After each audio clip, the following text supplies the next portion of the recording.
2021년 4월 4일 부활주일 예배를 하나님 앞에 올려드리겠습니다. 우리 같이 사도신경으로 신앙 고백 드리겠습니다. 나는 전능하신 아버지 하나님, 천지의 창조주를 믿습니다. 나는 그의 유일하신 아들, 우리 주 예수 그리스도를 믿습니다. 그는 성령으로 잉태되어 동정녀 마리아에게서 나시고 본디오 빌라도에게 고난을 받아 십자가에 못 박혀 죽으시고 장사된 지 사흘 만에 죽은 자 가운데서 다시 살아나셨으며 하늘에 오르셔 전능하신 아버지 하나님 우편에 앉아 계시다가 거기로부터 살아있는 자와 죽은 자를 심판하러 오십니다. 나는 성령을 믿으며 거룩한 공교회와 성도의 교제와 죄를 용서받는 것과 몸의 부활과 영생을 믿습니다. 아멘. 우리 사랑의 나눔 같이 찬양할까요?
기도하겠습니다.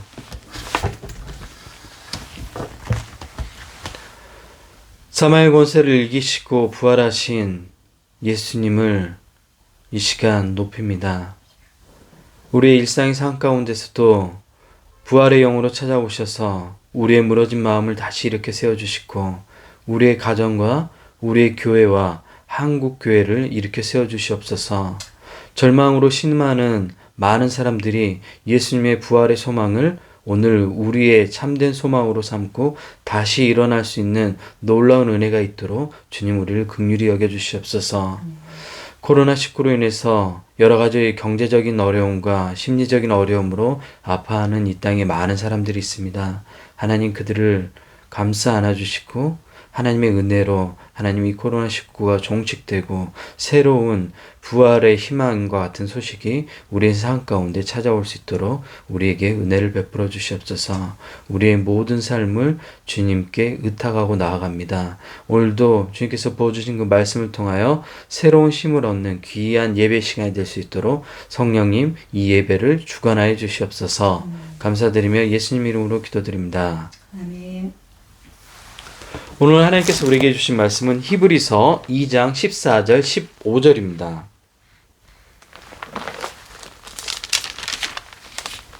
신약성경 히브리서 2장 14절 15절입니다. 제가 가진 성경 신약 355페이지에 있습니다. 우리 한 절씩 교독할까요? 자녀들은 혈과 육에 속하였음에 그도 또한 같은 모양으로 혈과 육을 함께 지니심은 죽음을 통하여 죽음의 세력을 잡은 자 곧 마귀를 멸하시며 또 죽기를 무서워함으로 한평생 매어 종 노릇하는 모든 자들을 놓아주려 하심이니. 아멘. 오늘은 끝난 거나 다름없는 시간들이라는 제목으로 하나님의 말씀 증가하도록 하겠습니다. 한 주간 잘 지나셨나요? 네, 코로나19로 인해서 많이 힘든 시간들을 여러분 모두 보내고 있을 겁니다. 서로 격려하며 그렇게 지나가는 모든 시간이 되었으면 좋겠습니다. 한국교회 대부분 교회들은 예배 시간마다 사도신경을 고백합니다. 우리도 오늘 사도신경을 고백했죠. 사도신경은 주 2, 3세기 로마에서 세례문답으로 처음으로 사용되었습니다. 당시 세례자는 다음과 같은 질문에 답해야 했어요. 첫 번째, 당신은 전능하신 하나님을 믿습니까? 네. 두 번째, 당신은 예수 그리스도를 믿습니까? 세 번째, 당신은 성령을 믿습니까? 다 사도신경에 나오는 내용이고 우리가 고백했던 내용입니다. 이후 사도신경은 오늘과 같은 신앙 고백문 형태로 발전되었는데 6세기경 오늘과 같은 최종 형태의 사도신경이 완성되었고 이후 중세교회를 거쳐 이제 현대교회까지 오늘날 우리 한국교회까지 이르렀습니다. 사도신경은 매 예배 때마다 많은 신앙인들이 고백하는 그런 내용입니다. 한국교회도 사도신경을 예배 때 신앙 고백으로 사용했고 하지만 다른 나라에는 모두 다 있는데 우리나라에만 삭제된 구절이 있습니다. 바로 그리스도께서 음부에 내려가셨다. 음부는 지옥을 뜻하는 겁니다. 이 구절은 원래 본디오 빌라도에게 고난을 받아 십자가에 못 박혀 죽으시고 다음에 그리스도께서 음부에 내려가셨다. 이렇게 연결되는데 이 구절이 삭제되어 있습니다. 영문으로 된 사도신경을 배우는 청년들이 당황하면서 이제 저한테 자주 묻는 질문이기도 해요. NIV 버전의 성경에 나오는 사도신경의 한 구절입니다. 우리나라에 삭제된 구절이에요. He descended into hell. 여기서 he는 예수님을 지칭하고 hell은 여러분이 잘 아는 것처럼 지옥을 뜻하는 거죠. 그러니까 예수님께서 음부에 내려가셨다는 뜻이에요. 그러니까 처음 보는 거야.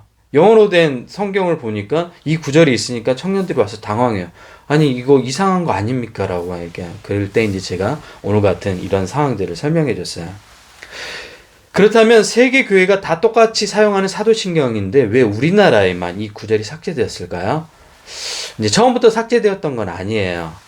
1894년 여러분이 유일하게 알고 있는 선교사가 있죠. 우리나라에 들어왔던 선교사 누가 있어요? 언더우드 선교사 많이 들어보셨죠? 이 언더우드 선교사님이 간행한 찬양가에는 처음에 이 사도신경, 이 삭제된 구절이 처음에는 실려 있었어요. 하지만 이때 이후에 이제 3년 후인 1897년에 감리교 선교사들이 펴낸 찬미가에는 이 구절이 삭제되었는데 이게 이제 교파적인 영향이 있었던 거야. 감리교의 영향으로 이 구절은 계속 삭제되어서 한번 삭제되면 다시 이것이 들어오기가 되게 힘들어요. 그리고 나중에 사람들은 삭제됐는지조차 모르는 거야. 오늘날 많은 현대인들이 심지어 목회자인데도 불구하고 이 내용이 삭제되어 있는지 모르는 분들도 있습니다. 감리교회가 이 구절을 삭제한 이유는 18세기 감리교를 창시한 사람이 누구냐면 존 웨슬리라는 사람인데 이 웨슬리의 영향이에요. 웨슬리는 신자들이 이 구절을 잘 이해하지 못하고 혼란에 빠질 우려가 있다고 생각해서 이 구절을 삭제했던 거예요. 이런 역사적인 배경을 잘 모르는 목회자나 신자들은 이러한 사실을 접하면 매우 혼란스러워합니다. 아까 얘기했던 대로 영어 버전 성경, 그 사도신경을 공부했던 청년들이 와가지고 이 구절이 없던 구절인데 우리는 배운 적이 없는데 영어에는 왜 이 구절이 실려있죠? 이렇게 질문을 하는 거죠. 우리나라의 사도신경에만 삭제된 그리스도께서 음부에 내려가셨다. 이 구절은 매우 중요한 내용의 뜻을 담고 있는데 이제 존 웨슬리는 이 내용이 혼선을 줄 수 있다고 해서 삭제시켰던 겁니다. 그러나 역사에 많은 교회들이 이 구절을 사도신경 안에 넣고 사용했다는 것은 이 구절이 매우 중요한 내용이라는 것을 반증하고 있는 거죠. 왜냐하면 사람들이 그 중요한 신앙 고백문으로 그 내용을 넣었다는 것은 사도신경에는 실제로 굉장히 중요한 내용만 가지고 있어요. 하나님께서 천지의 창조주가 됐다는 내용들 있죠. 예수님이 우리의 구세주가 된다는 내용이 있죠. 그리고 그리스도께서 음부에 내려가셨다는 내용이 있고 또 예수님께서 부활하시는 거.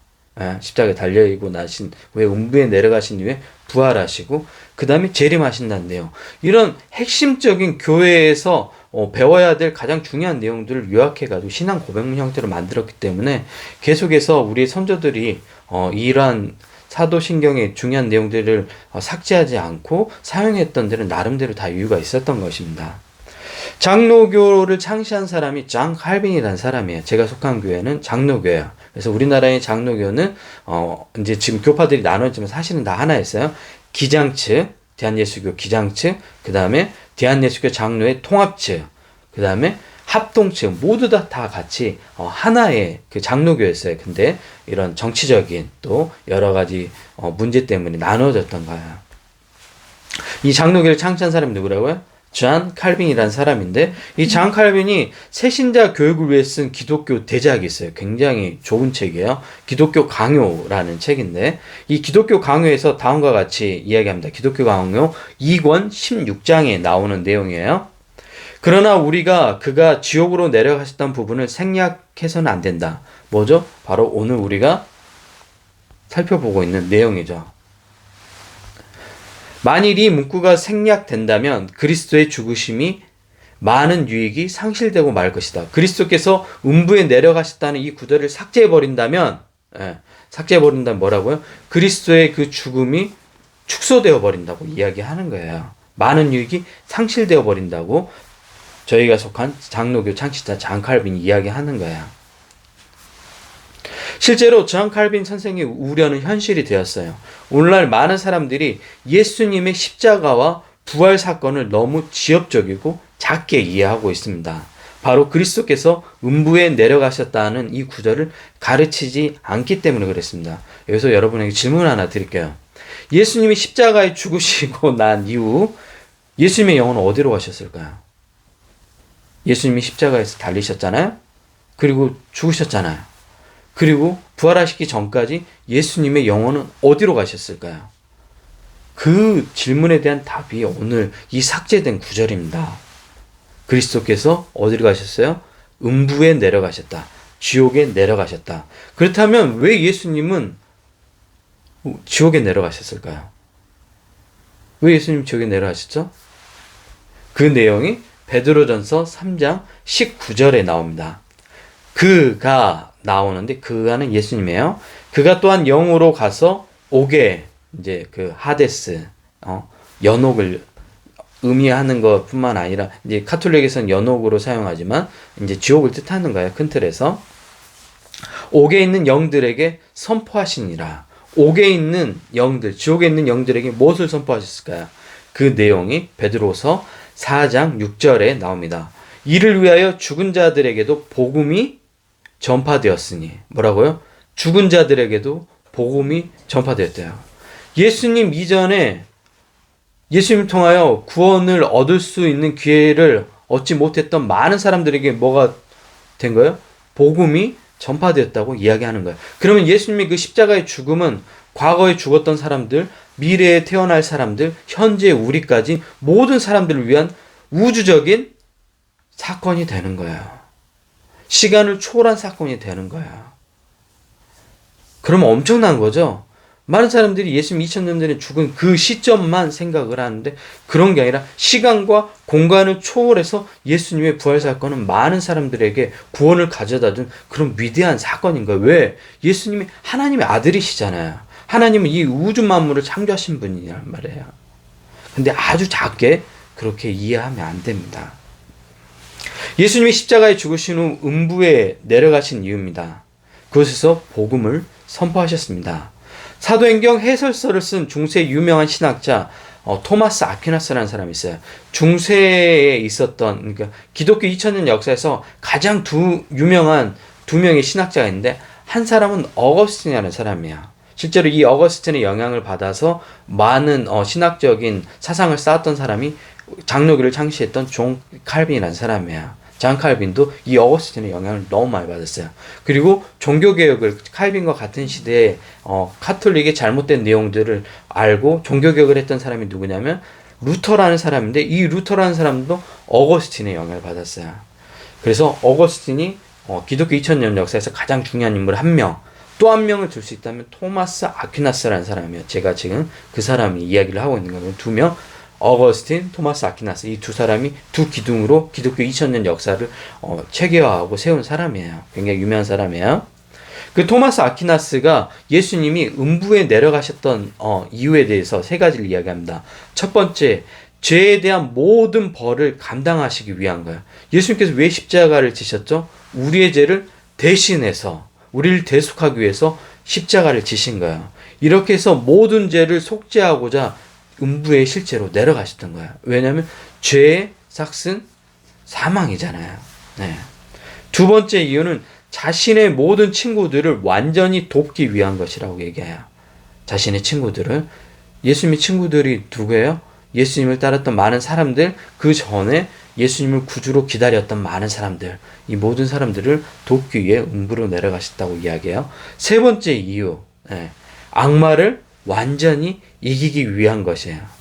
재밌어요. 이 내용이. 잘 들어보세요. 왜냐하면 이제 그 토마스 아퀴나스라는 사람이 중세 신학자가 이야기하는 거예요.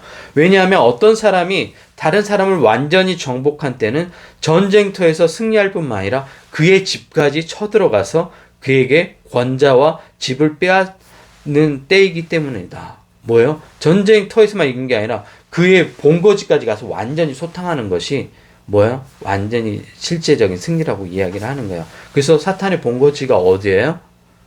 사망의 권세를 가지고 있는 사탄의 그 본거지 안까지 간 거예요. 지옥까지. 그래서 그 권자를 빼앗았다고 이야기를 하는 거예요. 장로교 창시자 잔 칼빈은 그리스도께서 음부에 내려가셨다는 구절에 대한 해석으로 그리스도께서 우리를 위해 받으신 영적인 고통을 의미한다라고 이야기를 합니다. 이런 의미에서 보면 이 구절은 굉장히 중요한 구절이죠. 네. 오늘 본문 히브리서는 그리스도께서 음부에 내려가신 이유에 대해서 우리에게 다음과 같은 답을 들려줍니다. 본문 14절 하반절입니다. 죽음을 통하여 죽음의 세력을 잡은 자 마귀를 멸하시며 뭐라고요? 죽음을 통해서 예수님이 실제로 죽음을 통해서 죽음의 세력을 잡은 자가 누구예요? 마귀였단 말이에요. 마귀를 멸하셨다고 얘기해요. 예수님이 죽음을 통해서 마귀를 멸하셨대요. 예수님께서 죽음을 통해서 죽음의 세력을 잡은 자 마귀를 멸하셨다고 오늘 우리에게 들려주고 있습니다. 오늘날 많은 그리스도인들이 이 사탄의 존재에 대해서 과대평가해요. 과대평가. 사탄은 실제로 그렇게 큰 영향력이 없는데 사탄이 마치 큰 힘을 가진 것처럼 과대해서 평가하고 실제로 그렇게 생각하는 사람들이 굉장히 많습니다. 이러한 현상은 말씀을 가르치는 목회자에게도 나타나는데 마치 사탄이 예수님과 동등한 대등한 관계에서 마치 악의 모든 것들을 조정하고 할 수 있는 것처럼 이야기하는데 사탄은 누구의 권세 아래 있어요?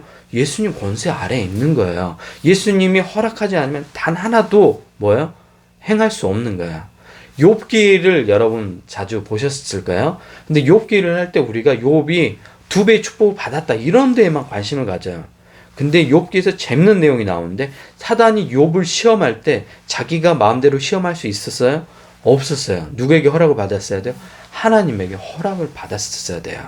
사단이 우리에게 할 수 있는 것은 뭐냐면 유혹하는 것뿐이에요. 심지어 그것도 어떻게 해요? 하나님께 허락을 받아야지만 그것을 할 수 있는 거예요. 이런 의미에서 보니까 사단은 뭐예요? 아무것도 아닌 거예요. 근데 우리가 사단의 존재를 너무도 크게 부각해가지고 마치 사단이 예수님과 동등한 입장에서 악을 완전히 지배하고 있는 것처럼 보이지만 사단은 그렇게 권세가 있는 존재가 아닙니다. 사단은 예수님에게 완전히 패배했습니다. 사단이 사망의 권세를 가질 수 있었던 이유는 뭐냐면 죄 때문에 그래요. 죄. 죄의 싹은 뭐예요? 사망이기 때문에. 사단이 가질 수 있는 유일한 힘은 뭐였냐면 사망이었단 말이에요. 왜요? 죄가 우리를 사망에 이르도록 하기 때문에 그렇습니다. 실제로 죽음을 앞둔 사람들이 가장 두려워하는 것이 뭐냐면 죄예요. 그러면서 얘기해요. 내가 지난날 이런 죄를 졌어. 죽기 전에 모든 사람이 인간은 본능적으로 자신이 저지른 과거에 많은 죄들이 생각이 나요. 왜냐하면 죽음 이후에 그 죄에 대한 대가를 자기가 치러야 될 거라고 생각하기 때문에 그렇습니다. 이것이 바로 인간의 본성이에요. 하지만 오늘 본문은 우리에게 분명하게 선포합니다. 14절입니다. 죽음을 통하여 죽음의 세력 잡은 자 마귀를 멸하시며 15절입니다. 또 죽기를 무서워함으로 한평생 매어 종노릇하는 모든 자들을 놓아주려 하십니다. 죄 때문에 이 사망이 두려워가지고 종노릇을 했던 많은 사람들을 예수님이 십자가에서 죽으시고 다시 부활하심으로 어떻게 해요? 마귀의 이 권세를 깨트리신 거예요. 마귀의 집 앞까지 쳐들어가서 마귀가 가진 죽음의 권세를 예수님께서 완전히 부순 거예요. 이것이 예수님이 십자가에서 또한 음부에 내려가셔서 이룬 모든 일이에요. 죽음을 통해 죽음의 세력을 잡은 자 곧 마귀를 멸하신 증거가 바로 예수님의 부활입니다. 그래서 죽음은 우리에게 더 이상 두려움이 아니에요. 여러분의 죄는 예수님의 십자가에서 모두 다 사해졌습니다. 그 십자가는 일회성이 아니라 영원성입니다. 시간과 공간을 초월한 겁니다. 그래서 바울은 로마 교회 성도들에게 보낸 말씀이 로마서예요. 로마 교회에 있는 성도들에게 보낸 서신, 편지 형태로 하나님의 말씀을 보냈는데 그 곳에서 로마서 8장 1절, 2절에서 우리에게 아주 귀한 말씀을 들려줍니다. 그러므로 이제 그리스도 예수 안에 있는 자에게 결코 정죄함이 없나니 이는 그리스도 예수 안에 있는 생명의 성령의 법이 죄와 사망의 법에서 여러분을 해방하였습니다. 죄와 사망의 법에서 해방했대요. 예수님의 십자가의 사건은 시간과 공간을 초월하는 인류의 구원 사건입니다. 십자가는 과거에 죽은 사람들과 미래에 태어날 모든 사람에게 구원이 되는 우주적인 사건입니다. 저는 우리나라에서 삭제한 이 사도신경 구절이 다시 부활하길 소망합니다. 예수님은 우리가 생각한 것보다 더 훨씬 대단하고 위대하신 분입니다. 오늘 본문 히브리서는 이러한 내용들을 다루고 있죠. 예수님은 하나님의 아들입니다. 예수님은 사단과 경쟁하는 그런 분이 아니에요. 사단 위에 있는 분이에요. 예수님은 승리하신 분이에요. 사단의 모든 권세는 예수님의 십자가를 통해 완전히 무너져 내렸어요. 사단은 그 어떤 영향력도 행사할 수 없어요. 사단은 우리에게 물리적이거나 여러분이 보는 그 오맨이나 뭐 이런 영화에서 보는 것처럼 사단이 마치 물리적으로 우리에게 인간에게 어떤 행사를 할 수 있는 것처럼 하는데 사단은 우리에게 물리적인 행사나 정신적인 거나 그 어떤 것도 할 수 없어요. 사단이 할 수 있는 일은 단 하나예요. 뭐예요? 우리를 유혹하는 거. 그것도 우리가 동의하지 않잖아요. 우리가 NO! 이렇게 해버리면 사단은 우리에게 그 어떤 영향도 행사할 수 없어요. 그럼 사단이 대단한 존재예요? 아니에요. 근데 오늘날 많은 목회자들이 사단이 마치 뭔가 대단한 존재인 것처럼 그렇게 얘기를 하는데 사단은 우리를 유혹하는 존재일 뿐이지 우리에게 그 어떤 영향력도 행사할 수 없어요. 우리가 어려운 가운데 그런 유혹이 왔을 때 성령님에게 도움을 구하시면 성령님은 우리에게 능히 넉넉히 이길 힘을 우리에게 주시는 거예요. 사단이 우리에게 행할 수 있는 건 뭐라고요? 유혹하는 거. 그것 외에 그 어떤 것도 할 수 없어요. 사단을 두려워하지 마십시오. 예수님의 십자가 아래서 사단은 철저하게 모두 무너졌습니다. 오늘 끝난 거나 다름없는 시간을 보내는 분들이 있을 겁니다. 절망의 어두움이 온몸을 감싸고 있는 것처럼 느끼는 분들도 있을 겁니다. 여러분 두려워하지 마십시오. 예수님이 승리하셨습니다. 어린 양 예수님이 사단의 권세를 완전히 부수셨습니다. 여러분을 정죄하는 모든 죄에 예수님이 십자가에서 그 모든 죄를 감당하셨습니다. 여러분 아주 값비싼 대가를 예수님께서 치르시고 여러분을 구원하신 겁니다.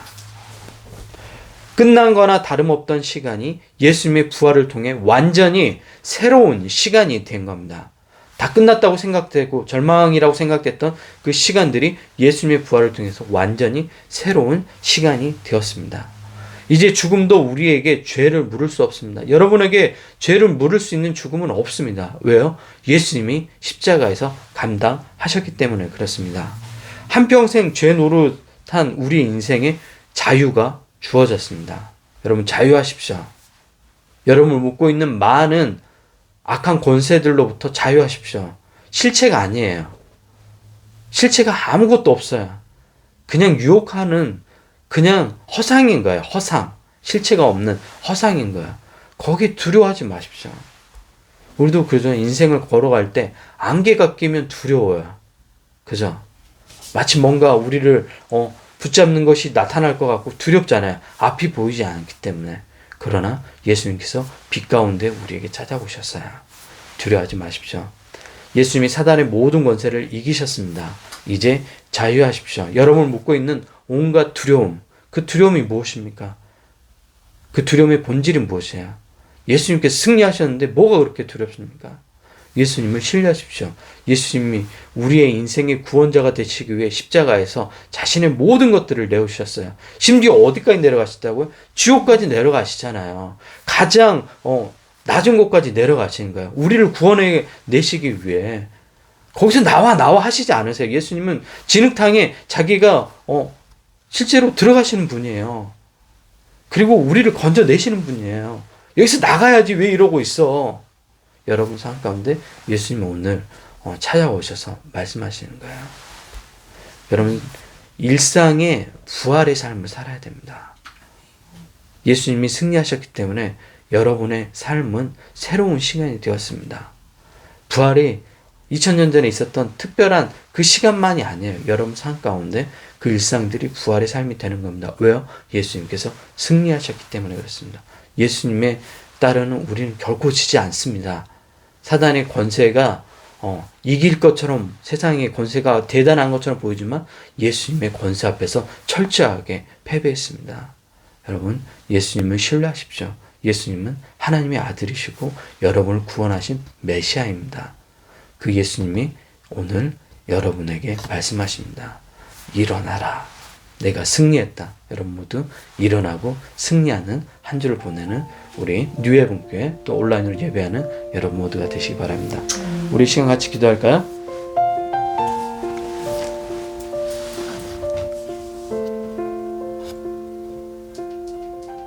그런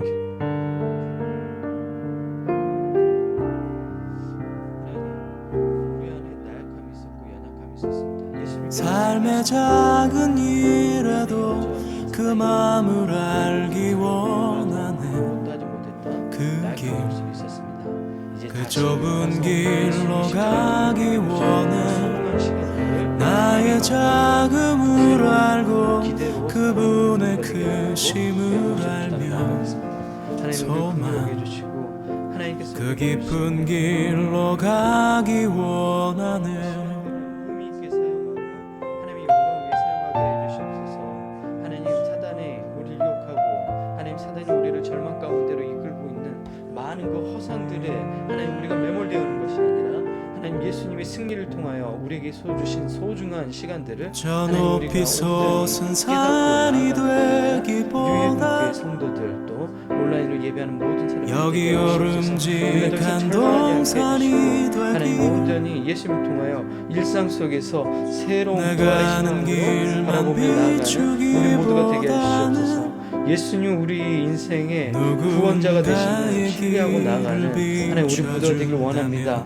우리 안에 두려움이 있습니까? 하나님 우리 내려놓게 해주시옵소서. 온전히 예수님을 신뢰하며 나가는 그 믿음이 우리 가운데 있게 해주시옵소서. 우리는 연약합니다. 살길 난 그렇게 죽기 원하네. 삶의 한 절이라도 그분을 닮기 원하네. 부활하신 살아. 예수님의 그 승리하심을 바라보며 그 우리가 높은 함께 길로 따라 나가는 가기 우리 모두가 되게 원하네. 해주시옵소서. 감사드리며 예수님 이름으로 기도드립니다. 할렐루야! 예수님이 죽음을 이기고 부활하신 기쁨의 주일입니다. 뉴헤븐 교회 첫 번째 소식입니다. 부활의 기쁨을 고통 가운데 있는 사람들과 함께 나눕시다. 미얀마를 위해 기도해 주세요. 두 번째 소식입니다. 뉴헤븐 교회 예배 처소를 구하고 있습니다. 6월 첫째 주 새로운 예배 장소에서 예배 드릴 수 있도록 함께 기도해 주세요. 세 번째 소식입니다. 헌금은 아래 카카오뱅크 계좌로 헌금해 주세요. 새로운 한 주가 시작합니다. 일상의 삶 속에서 부활의 여정을 이어가는 여러분 모두가 되시기 바랍니다.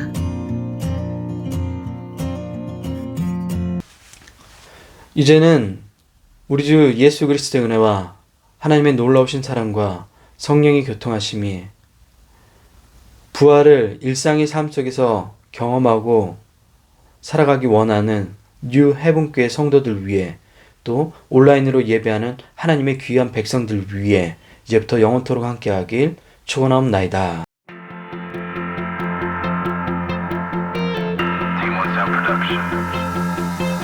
주차비 춤추게 하네. 모든 것 다 해 찬양해. 춤을 추며 자비 감사해. 주 영